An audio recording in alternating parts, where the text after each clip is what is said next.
देखो, आप जिस समाज परिवार परिवेश में रहते हो ना, वहाँ हर तरह के लोगों से आपका मिलना जुलना होता है। वहाँ देखो, एक ऐसे तरह के लोग आपको मिलेंगे जो किस तरह की नीति पे चलते हैं, लॉ पे चलते हैं और कैसे दूसरे का इस्तेमाल करते हैं। सिर्फ़ और सिर्फ इस तरह के जो लोग होते हैं ना, आप ध्यान दोगे, अपनी भावना, फीलिंग, इमोशन की कदर करते हैं और चाहते हैं कि सिर्फ़ और सिर्फ हम जहाँ रहें, मान सम्मान हमको मिलता रहे। देखो, सुनो कैसे वो क्या बोलेंगे कि आप मेरे यहाँ आओगे तो क्या क्या लेके आओगे। मतलब जब आप उनके घर में जाओगे, क्या क्या अच्छी अच्छी चीज़ें लेके जाओगे, और जब हम आपके घर में आएंगे तो आप मेरा कैसे स्वागत सत्कार करोगे। मतलब आप क्या क्या अच्छी अच्छी चीज़ें उनको बना के खिलाओगे, कैसे उनका टेक केयर करोगे।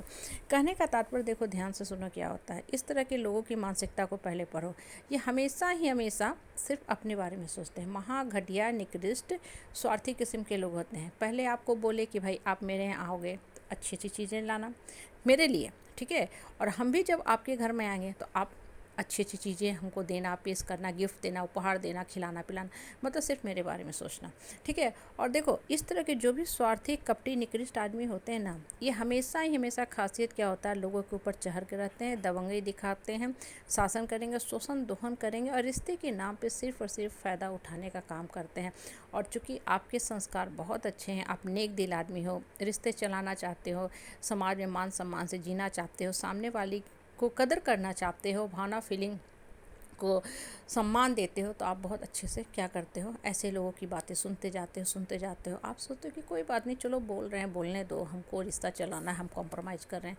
लेकिन देखो, रिश्ता चलाना बहुत ज़रूरी है, लेकिन रिश्ता चलाने का मतलब ये नहीं है कि इतना आप रिश्ते को चलाने में दबते जाओ कि आपको अब समझ में ही नहीं आए कि मेरे साथ कितना बदसलूकी शुरू हो गया। और यहीं पे इंसान जो होता है ना, धोखा खाता है और ऐसा ही इंसान रोता पड़ता है, क्योंकि कहीं ना कहीं रिश्ता को चलाने के चक्कर में वो इतना ज़्यादा उलझ पुलझ गया ना कि वो भूल ही गया कि मेरे साथ कितना बदसलूकी हो रहा है, हमको इसको रोकना चाहिए और रोकने के लिए हमको क्या करना चाहिए।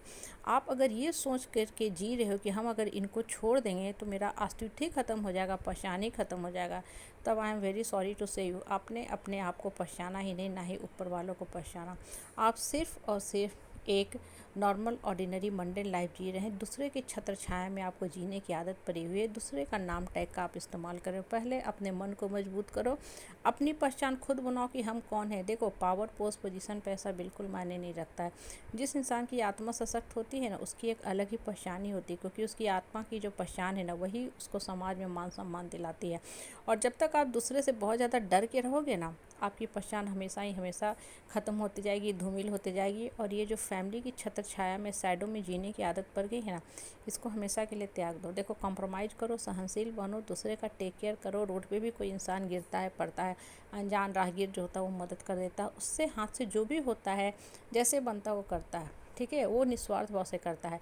लेकिन जहाँ स्वार्थी तत्व आते हैं, सिर्फ रिश्ते के नाम पे फ़ायदा लेते हैं, आपका शोषण दहन करते हैं ना, तब वहाँ रुक जाओ। नहीं तो इस तरह की जो भी लोग हैं ना, आपको दिमागी समस्या से ग्रसित करते जाएंगे, क्योंकि आप कितना भी कर लो, ये खुश होने वाले हैं नहीं, क्योंकि ये सिर्फ और सिर्फ अपना स्वार्थ सिद्ध कर रहे हैं। और हर इंसान की देखो एक लिमिटेशन होती है, बाउंड्री होती है। आप बहुत दिन से कर रहे हो। इन द मीन टाइम आपके लाइफ का एक लंबा समय ख़त्म हो चुका है। अब आपके मन ने भी जवाब दिया कि इनफ इज इनफ। आखिर कितना तुम सहोगे, कितना तुम करोगे। पूरा पूरा जीवन तो इसी में व्यर्थ हो गया, ख़त्म हो गया। अब तो अपने आप को पहचानो, अब तो अपने हिस्से का जीवन जियो।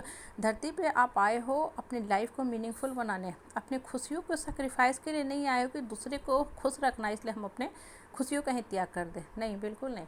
पहले मन को पहचानो, वो काम करो जिससे आपका मन, आपकी आत्मा खुश होती है, जिससे आपको सही स्थान मिलता है, जिससे आपकी आत्मा जो होती है प्रतिष्ठित फील करती है। ना कि वो काम करो जिससे सिर्फ और सिर्फ आप अंदर से घुटते मरते पड़ते सड़ते रहो। और ऐसा ही इंसान जो होता है ना, एक लाइफ टाइम से अगले लाइफ टाइम में जाता है और हमेशा ही हमेशा रोता रहता है। और उसका देखोगे चेहरा भी मुरझाया रहता है, क्योंकि अंदर से वो सहमा डरा डरा से रहता है कि हाय, कल मेरे साथ फिर बदसलूकी होगा अगर हम ये काम नहीं करेंगे तो। एकदम खुल के जवाब दो, स्पष्ट शब्दों में जवाब दो कि हम अपने हिस्से का धरती पे जीने आए हैं, हमारे ऊपर भगवान है। अगर आपने सही मामला में माता पे विश्वास कर लिया, ठीक है, तब आपको कोई भी ताकत डरा नहीं सकती है। डरता इंसान तब तक है जब तक कहीं न कहीं अंदर से कमज़ोर होता है। पूजा पाठ ध्यान तो करता है, लेकिन अभी भी उसको भगवान की सही पहचान हुई नहीं है। जिस दिन इंसान भगवान को सही पहचान लेगा ना, उसको ये भी पता चल जाएगी कि सामने वाला जो बदसलूकी कर रहा है उसका फल उसको कैसे मिल रहा है। और हम सही कर्म कर रहे हैं तो मेरे साथ मेरा भगवान है, मेरी माता है, मेरे साथ मेरे श्री कृष्ण है, जो हमको हमेशा प्रोटेक्ट करते रहेंगे।